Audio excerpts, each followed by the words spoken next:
이사야 변론중고 7번째 시간입니다. 오늘 이사야 7장을 통하여 원수를 없이 할 징조에 대해서 성령 잉태와 임마누엘의 역사와 세계가 통일되는 것에 대해서 변론해 보도록 하겠습니다. 본장은 유다 왕 아하스 때 초침과 재침을 통하여 선지국에 교훈을 주고 있는데요. 재침 때에는 백성이 떨게 된다. 원수는 마귀 세력인데 허락받은 마귀 세력이 부실론, 유물론, 공산 사상으로 나타난 것을 말했는데요.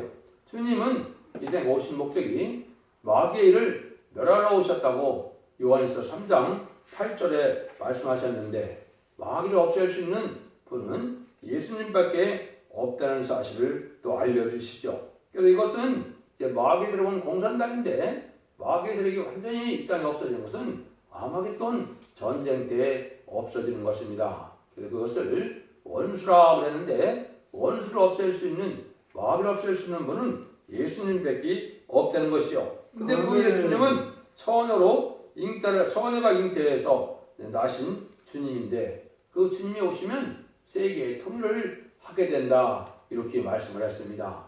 그것이 오랜 세월 동안 이거를 예언하신 건데 선지과의 관계도 또 여기 나와 있고 여러분 이걸 잘 분별해 줘서 예수님이 이 땅에 오셔서 뭘 하시려고 하느냐 이걸 깨달아 보시기 바랍니다.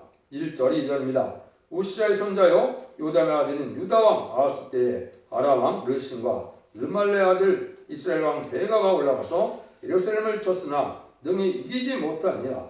혹이 닷것에 보아여 가로되 아람이 에브라임과 동맹하였다 했으므로 왕의 마음이 그 백성의 마음이 삼림이 바람에 흔들림같이 흔들렸더라. 여기 이제 유다왕 아하스 때 된 일이죠. 근데 아람 왕과 북방 왕이 이제는 이스라엘의 예루살렘을 쳤다 이 말이죠. 승리를 이루지 못했는데 돌아가서 다시 아람군이 에브라임과 동맹을 해서 재침을 하게 됐다 이 말입니다. 요거는 이제 선지국가가 한국이라고 했죠. 이 한국은 이제 어떻게 한국 쪽으로 풀을 수가 있느냐? 여기 이제 보면 아람왕 르신과 르멜레 아들이라고 했죠. 아람왕 르신은 중궁을 뜻했습니다.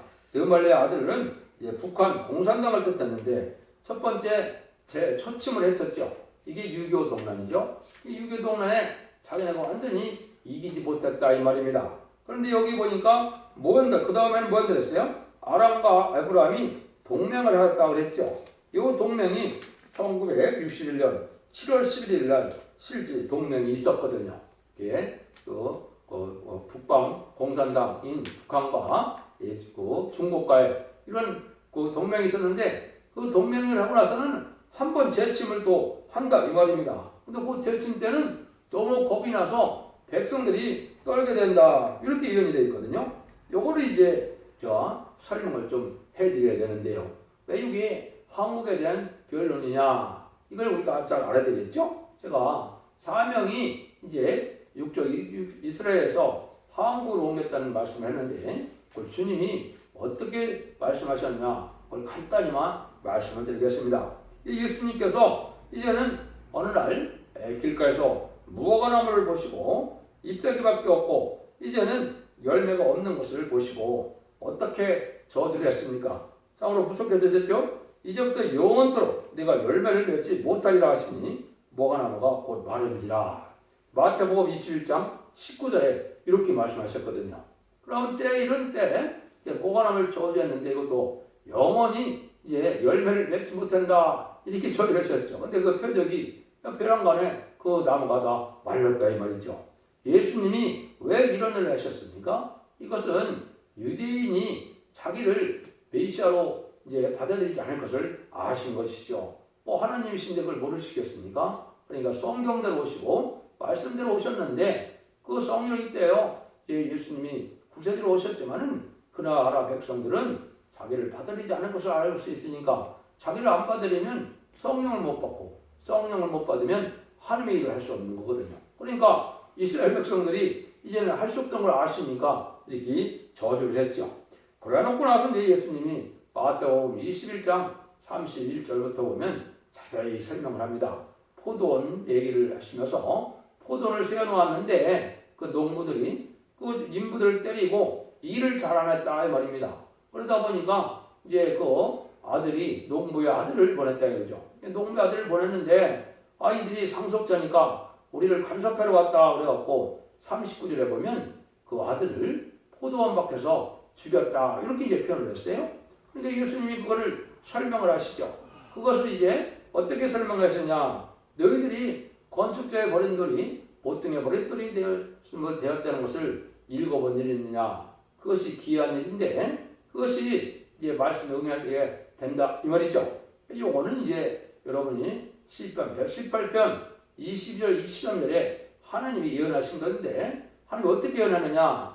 건축자의 버린 돌이 보통의 버린 돌이 되었나니 너희 눈에는 기이하느냐? 근데 나는 기이하지 않고 나는 작정된 일이고 내가 하고자 하는 일이다 이렇게 표현하셨거든요. 하나님은 예기적인 그렇게 되어 있다 이 말입니다. 그러니까 예수님이 그걸 설명하는 거예요. 그러니까 너희 나라는 빼앗기고 다른 나라가 열매 맺는 백성이 그 사명을 맡게 된다 이렇게 했거든요. 그런데 이 도로에 떨어지면 이제 가루가 된다 이렇게 또 얘기를 하셨거든요. 그러면 건축대의 버린 돌이 뭐냐? 건축대의 버린 돌은 예수님이 이사야 9장 6절 7절에 보면 다윗 왕국을 건설해서 한 아기로 오셨거든요. 다윗 왕국을 건설해 왔는데 이스라엘 백성들이 아까 말한 것처럼 십자가 못 박혀 돌아가게 하셨죠. 그러니까 버리고 말았다 이 말이죠. 그런데 이제 보통의 버림돌이 되었다. 이거는 이제 심판주 역사가 온다 이 말입니다. 심판주 역사가 올 때 이건 다른 나라가 받는다 그랬죠. 그게 이제 한국이다 이 말입니다. 그것이 왜 한국이냐? 그거를 이제 마태복음 24장에서 설명을 또 하십니다. 마태복음 24장 3절부터 보면 거기는 난리가 나고 이제 민족이 민족을 주고 나라가 나라를 대적하면은 그 세상의 끝은 아니지만 재난의 시작이다. 천국 복음이 땅 끝까지 전해지면 이제 끝이 온다. 이렇게 했거든요. 동방땅 끝이 이제 한국의 마지막으로 복음이 전해진 때가 이제는 지금 130여 년 전이죠. 근데 거기서 말하는 거 신중요한데요. 예수님이 오실 때 세상의 징조를 얘기했는데 그 징조가 바로 20세기에 다 이루어졌다 이 말입니다. 어떻게 이루어졌나요? 난리는 1, 2차 세계대전을 말씀하신 거거든요. 그 다음에 민족이 민족해지는 것은 6.25 동란과 재침, 여기 예언된 재침의 환란을 예언한 것이거든요. 나라가 나라를 대적하는 것은 뭘 얘기했느냐? 1955년부터 1975년까지 베트남 전쟁을 예언한 것이거든요. 그럼 베트남 전쟁이 왜 1975년 4월 30일 날 끝나느냐? 그것이 이제 계시록 8장 6절부터 10절까지 보면 네 천사가 네 나팔을 불면 전 세계가 3분의 1 공산화되도록 예언이 되어 있습니다. 그것이 성취된 날이 바로 베트남 전쟁이 끝난 날이거든요. 그때부터 이제 재난이 시작돼서 세상에는 뭐가 많다 그랬습니까? 첫째 희근과 화산과 연병과 그런 재난이 많이 했죠. 근데 세상의 끝이다 이 말입니다. 그리고 예수님이 이제 21절에 가면 창세기로 환란이 온다 그래 놓고서 또 32절 33절에 가면 이렇게 얘기했어요. 야, 무화과 나무 비유를 배워라. 무화과 나무가 잎이 나고 가지가 나면 때가 이른 줄 알고 이제 머리를 들라. 인자가 문 앞에 이뤘다. 이렇게 했거든요. 예수님이 재림할 때가 가깝다 이 말입니다. 그러니까 무화과 나무가 다시 잎이 난 것이 언제냐? 1948년 5월 14일 이스라엘에 건국된 것이고 또 3개월 후에 1948년 8월 15일 한국이 건국이 됐는데 그때 이제 사명이 옮긴 겁니다. 다른 나라에 준다고 그랬으니까 그때 한국이 이제 이승만 대통령의 기독교 입국문에 이은영 목사님의 기도로 건국이 되기 시작된 거거든요. 여기 이제 사명이 옮겨서 한국에 대한 사명이다. 이렇게 이제 말씀을 드릴 수 있다는 거죠. 이것을 여러 가지로 이제 설명해 드릴 수 있지만은 여기는 시간 관계가 간단히 넘어갑니다. 여러분들이 이걸 잘 아시려면은 홈페이지나 카페 블로그에 첫대 중앙교를 찾아 들어가시면 이런 말씀이 오가는 과정을 제가 자세히 변론해 놨습니다. 그러면 그 다음 뭘 보시죠. 3절부터 9절입니다. 때에 여호와께서 이사야에게 이르시되 너와 네 아들 살야십은 오일모 수도꽃 세탁자의 발밭 큰 글에 나가서 아수를 만나 그 길을 너는 상가하며 종영이 아람과 르신과 르말레의 아들을 시비 노아지라도 용기란 부지경에 그루터기에 불과하다. 두려워 말며 낙심치 말라. 아람과 이브람 왕과 르말리 아들이 악한 깨로 너를 대적하기를 우리가 올라가 유다를 쳐서 그것을 고나게 하고 우리를 위하여 그것을 파하고 다윗 아들을 그 주에 세워 왕을 삼고자 했으나 주 여호와의 말씀에 이 도모가 서지 못하게 이루지 못하리라. 대저 아람의 머리는 다메섹이요 다메섹의 머리는 르시뇨 라레반의 머리는 사마리아의 머리는 르말리 아들이라도 65년 내 에브라임이 패하여 다시는 나라를 이루지 못하리라. 만일 너희가 믿지 않으면 정령이 굳게 서지 못하리라. 여기 이제 중요한 말씀이 있는 겁니다. 그래서 그런 재침의 역사가 여기 오게 돼 있다. 그 말씀을 한 겁니다. 근데 재침에 오지만은 하나님이 여기 뭐라 그래요? 그것은 연기라는 두 부지경에 불과하다 그랬죠. 이 부지경에는 잠시 잠깐 쓸 때 불이 붙었다가 이를 다하면 불을 끄죠. 이게 이제 한국의 심판의 환란을 일으킬 두 번째 전쟁을 예언한 겁니다. 그래서 이때 또 하나님이 뭐라 그랬습니까? 여기 보니까 다윗의 아들을 그 위에 세워 왕을 삼고자 한다 그랬죠. 요거는 이제 지금 노무현 정권 때나 지금 문재인 정권 때 노무현 정권 때는 노골적으로 그랬죠. 김정일을 통일 대통령으로 삼겠다 이런 말을 했거든요. 지금도 이 좌파 정권인 이 주사파 정권은 김정은을 통일 대통령으로 삼고자 하는 그 마음이 있는 겁니다. 이게 마음이 세겠는데, 근데 그것은 이룰 수 없는 일이다 이랬죠. 근데 이것이 마냥 그러면 세월이 흘러가느냐? 그렇지 않다는 것이죠. 여기 보니까 65년 내에 그 두 나라가 망한다 그랬죠.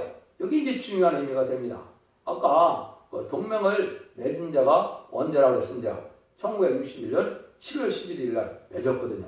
65년이면 2026년이 되죠. 2026년 전에 이 나라는 망하고 만다. 하나님 이렇게 예언한 거예요. 그러니까 2026년 그러면 불과 5, 6년밖에 안 남았죠. 뭐 이제 망하게 될 때가 가까이 온 겁니다. 이거를 이제 여기 말씀을 한 거예요. 그래서 여러분들이 이제 한국의 심판의 환란이 아주 가깝다 이렇게 보시면 맞고, 이것이 아무리 길어도 북한의 운명은 이제는 26년까지도 못 가는데, 문제는 이제 바벨론 포로 70년을 본다면 이미 70년이 넘었거든요. 1948년 9월 9일 날 이제 북한이 공산화됐으니까 이미 2018년 9월 9일에 70년이 찼기 때문에 70년이 차면 내가 너희를 구하러 오신다 그랬거든요. 이제 이스라엘 백성 중에 한 말인데, 북방 이제 사마리아가 바로 이 북한 땅이거든요. 북한 땅에 하나님의 택한 백성을 이제는 구원할 때가 온다 이 말입니다. 이걸 그렇게 설명을 한 거예요. 어떤 관련 성격가 여러 가지 있는데요. 이제 보세요. 그러면 10절부터 이제 14절입니다. 여호와께서도 아하스에게 가라사대 너는 네 하나님 여호와의 징조를 구하고 깊은 데서든지 높은 데든지 구하라. 아하스가 그러되 나는 구하지 아니하겠나이다. 나는 여호와를 시험치 아니하겠나이다 한지라. 이사야가 가로되 다윗의 집이여 청컨대에 들을지어다. 너희가 사람을 기록해 하고 그것을 작은 일로 여기고 또 나의 하나님을 기록해 하시려 하려느냐. 그러므로 주께서 친히 징조로 너에게 주칠 것이고 보라 처녀가 잉태 아들을 낳으니 그 이름을 임마누엘 하리라. 이 아하스 왕은 이제 이 패악한 왕이라 하나님을 믿는 믿음이 없는 그런 왕이죠. 그러니까 하나님께 징조도 구하고 하나님께 기도하려니까 그걸 싫다 그러죠. 그러니까 하나님이 뭐라 그래요?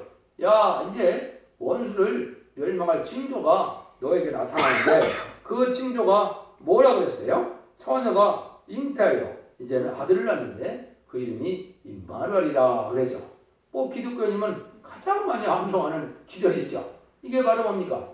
예수님이 이제 성령이 잉태서 이 땅에 태는 것이 바로 원수를 없애야 할 징조다. 이게 지금 2000년이 지금 됐죠. 아직도 원수는 안 살아있죠. 그 원수는 정말 상세력인데 그 대표적인 세력이 이제 공산당, 무신론 흉론의 공산당 세력이거든요. 이것이 이제 멸망할 때가 오는데 이것이 이제 제레미주가 되었을 때 멸망을 한다 이 말입니다. 그래서 왜 그러면 예수님은 공산당을 멸망하고 세계 통일할 수 있느냐? 공중권세를 잡은 욕마귀를 이길 분은 인간의 세상은 없거든요. 그래서 이것은 예수님 뵙기는 신성과 인성을 가지고 태어난 예수님밖에 없기 때문에 예수님이 그 세계 통일하게 되는데 예수님 직접 하시는 것이 아니고 인간 정권에는 쟤네들을 영접하게 할 아까 심판의 역사가 있다고 했죠. 거기에 말씀 사는 자들이 아마겟돈 때 최종 승리함으로 이제 세계 통일이 된다 이 말입니다. 이 기절 하나가 지금 응하려고 보니까 지금 2000년이 흘렀습니다. 근데 곧 이것이 이제 이루어질 때가 됐습니다. 이런 성취를 본다면 정확히 우리가 날짜와 시간은 모르지만 2027년 정도가 아마겟돈 전쟁이 있지 않을까 이렇게 보여지는데요. 이때 이제 완전히 이루어진다 이 말입니다. 그것은 또 여러분이 두고 보실 일이고 또 말씀을 통해서 또 다음 말씀을 보시죠. 16절 15절을 보시죠. 그가 악을 버리고 손을 택할 줄 알 때 비춰 어떠한 꿀을 먹을 것이라. 여기 이제 그 얘기입니다. 임마누엘 예수님이 이제 악을 버리고 손을 택한다 했죠. 이게 이제 보수의 심판을 뜻한 거죠. 그래서 지금까지는 악의 세력도 하나님이 잠잠히 두셨는데 악의 세력을 멸망시키다가 온다 이 말이죠. 멸망시키고 나면 뭐가 온다고요? 포도와 꿀을 먹는다. 새 시대가 온다 이 말입니다. 에덴 동산이 회복돼서 이제는 새로운 천년왕국 시대가 올 권력인 것이죠. 그것이 이제 아주 가까운 때다. 그래서 손을 택하고 이제 악을 버리는 때가 오는데 심판주 역사가 나타날 때다. 그 얘기 됐죠? 그걸 다시 한번 여기 설명을 합니다. 16절, 17절 대저 이 아이가 악을 버리고 손을 택할 줄 알기 전에 너희 미워하는 두 왕이 피함받으리라. 여호께서 에브라임이 유다를 떠날 때부터 당하여 보지 못한 날을 너와 내 백성과 네 아비 집에 임하게 하리니 곧 아수르의 왕이 오는 날이라. 그래서 이것이 마지막 아수르 왕은 공산당인데 공산당과 마지막 전쟁은 아마겟돈 전쟁이고 최후의 전쟁이죠. 이때 공산당이 완전히 망하게 된다 이 말입니다. 근데 이 전에 이 두 왕이 다 망한다, 폐함받는다 그랬죠. 먼저 북한 공산당과 중공이 다 망한다 이 말입니다. 이 말씀을 여기 하시는 거예요. 그러니까 이 날은 아주 심히 임박하다 이렇게 보시면 됩니다. 아마겟돈은 이제 몇 년 남았다 하더라도 이제 북한과 중국이 멸망할 날은 얼마 남지 않았다 이렇게 보실 수가 있는 겁니다. 그러면은 18절 20일입니다. 그날에는 여기서 애굽 하수에서 먼 지경의 파리와 아수르 땅에 벌을 부르시니 다 와서 거친 골짜기와 바위틈과 가시나무 울타리와 모든 초장에 앉으며 그날에는 주께서 하수 좌편에서 세워놓은 삭도 곧 아수르 왕으로 내 백성의 머리털과 발털을 미실 것이요 수염도 깎으시리라. 그날에는 사람이 한 어린 암소와 두 양을 기르니 그는 그 내는 젖과 젖이 많으므로 뽀토와 꿀을 먹을 것이라. 무릇 그 땅 가운데 남아있는 자는 뽀토와 꿀을 먹으리라. 이게 이제 그리고 나서 이제 어떻게 이 세상은 움직여지느냐. 여기 이제 스가랴 6장에 예언이 돼 있어요. 두 놋산이 등장하면 이제 4대 명가가 나온다는데 이 두 산이 바로 두 놋산이 민주주의와 공산주의 양대 세력을 얘기한 건데 여기는 뭘로 표현했나요? 여기는 파리와 벌로 표현을 했습니다. 파리는 이 자본주의, 이 물질이 발달하고 문명이 발달하면 어떻게 됩니까? 부패되죠. 이게 자본주의가 번성할 권력인 거고 또 벌은 뭐가 벌입니까? 남을 쏘는 것이 벌이죠. 이게 바로 삭도라고 그랬죠. 그러니까 아주 예리한 칼 같은 건데 공산당이 등장하고 나서는 세상이 어떻게 됐어요? 많은 사람을 죽이고 많은 침략 전쟁을 일고 수많은 전쟁이 공산당과 연관된 전쟁이죠. 그 중에 이제 마지막에 이제 우리 6.25와 그 베트남 전쟁이라고 그랬죠. 이런 일들이 벌어지죠. 이것이 지금 20세기까지 그런 일이 다 이루어진 겁니다. 그러고 나면 뭐 한다고요? 아수르 왕으로 내 백성의 머리털과 발털을 미신다 그랬죠. 이건 이제 수치를 당하는 건데 수치를 당하는 것은 무슨 말입니까? 이제는 기독교인의 수치나 한국인의 수치는 뭐냐? 북방공산당이 환란을 일으킬 때 하나님의 보호와 사랑을 받지 못하면 수치를 당하는 겁니다. 지금 2단, 3단 다 따지고 정통이니 뭐 별거 다 따지지만은 결국 환란 때 하나님이 절대인 보호와 인도함을 받으면 참된 기독교인이고 보호와 인도함을 받지 못하고 망하면 이게 수치를 당하는 겁니다. 그러니까 지금은 하나님이 인정하는 참된 신앙을 가진 자들이 필요한 때거든요. 이것이 이걸 심판의 환란이 올 때를 얘기한 겁니다. 그리고 나면 또 뭐라 그래? 버터와 꿀을 먹는다 했죠. 새 시대가 온다 이 말입니다. 이번에 이제 전쟁이 나서 술 때면 바로 천년왕국에 들어가는 시발점이 되는 것이고 전삼전의 역사로 한국의 사명국가를 대표하는데 그 사명국가는 재림지를 영접하게 하는 사명국가거든요. 그 일들을 본격적으로 하게 되는 것이 인간정원의 마지막 한일의 역사, 전삼전의 구원의 역사와 후삼전반의 심판활량의 역사와 대접장과 아마겟돈으로 온 세상이 완전히 심판이 끝난다 이 말입니다. 그러면 완전 새 시대가 온다. 이걸 지금 말씀하신 거거든요. 이거는 이제 23절, 25절입니다. 그날에는 천주에 은 1,000개에 같이 되는 포도나무와 있던 곳마다 진려와 형국이 날 것이라.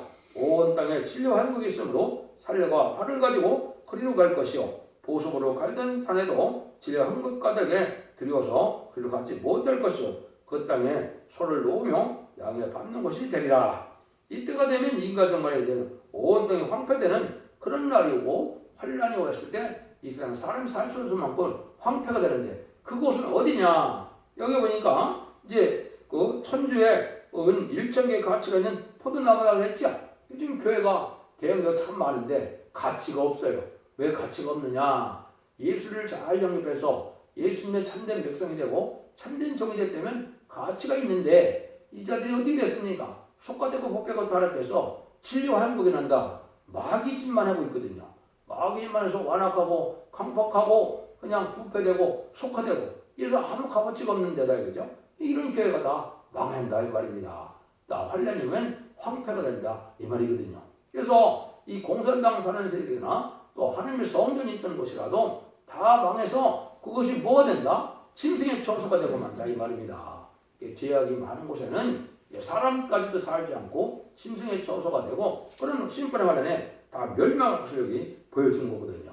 그러니까 여러분들이 이번에 환란이 오게 된다면 심판의 관련이기 때문에 완전히 황폐되는 환란이거든요. 그걸 이제 하나님이 재창조해서 이제 에덴 동산을 회복시켜주는 그런 일이 이제 남아 있는 것이죠. 그런 일이 있을 걸 여기 보여준 겁니다. 그래서 여러분들이 이 기록 7장에서는 아주 장구한 세를 얘기를 하셨죠. 예수님이 이 땅에 오셔서 이 세상에 심판하고 세상을 이룰 것까지 그리고요. 한 정에 다 얘기를 하는 거예요. 그러니까 여러분들 이걸 잘 분별해서 깨닫기가 쉽지 않죠. 제 말씀을 들으면 이게 명백하게 그런 일을 우리가 알 수가 있다는 말입니다. 그래서 그 일들이 이제 구체적으로 일어나는 이제 한 가지만 소개하면 계속 12장 1절부터 5절에 보시면 이제 해를 입은 여자가 이제 해산의 수고에다가 장차 만국을 철장으로 다스릴 남자를 낳는다 그랬거든요. 여기 이제 인간정원에 말셀 사명자 성우정이 나올 것을 뜻했거든요. 그 정이 나오면 인마진 14만 4천을 일으키게 되고 인마진 14만 4천 명은 변화승천하여 하나님 보좌 앞에 가서 이제는 왕국 부서들을 이루고 지상 강림하는 예수님의 백마탄 곳에서 계시록 19장 11절에서 15절에서 이제는 승리하게 되죠. 그러면 이 세상은 심판이 끝나고 에덴 동산을 다시 회복하는 재창조의 기간으로 들어가거든요. 재창조돼서 계시록 20장 4절에 예수 그리스도가 천년왕국에 천년동안 왕으로 따라오시러 만행왕으로 다시 오시거든요. 그때 그리스도로 천년 동안 왕으로 탄다는 그 상급도 받고 그 말씀이 성취되는 일이 있게 된다 이 말입니다. 이것이 이제 하나님이 하시는 일인데 이 마지막 역사가 이제 계시록 11장 3절에는 두 증인에게 권세를 주리니 굵은 벼슬을 입고 1060장 예언하리라고 했죠. 예언하리 이제 임박한 겁니다. 마지막 천삼년에 들어갈 날이 임박해서 천삼년의 구원역사가 진행돼서 얘는 이렇게 14만 4천 명이 일어나면 세상을 심판하고 에덴강을 회복시켜주는 일이다. 근데 그때 쓰임받는 나라가 바로 아수르인 공산당이다 이 말입니다. 공산당은 허락받은 마귀가 하느님이 이제 심판의 도구로 사용되게 하고 그 심판의 도구로 사용된 그 공산당을 완전히 없애는 것이 심판의 끝이다 이 말입니다. 그까지는 아마겟돈 전까지 가야 되는데 그날이 이제 얼마 안 남아서 마지막 한일레인 7년 정도 남았다 이렇게 보시면 되는데요. 이 말씀을 잘 때리고 분별하시고 진리 앞에 순종함으로 이제는 원자자 문제를 해결받고 자손만대 축복을 누리는 복된 종들과 성도님들 다 되시기를 예수님으로 간절히 축원드립니다. 아멘.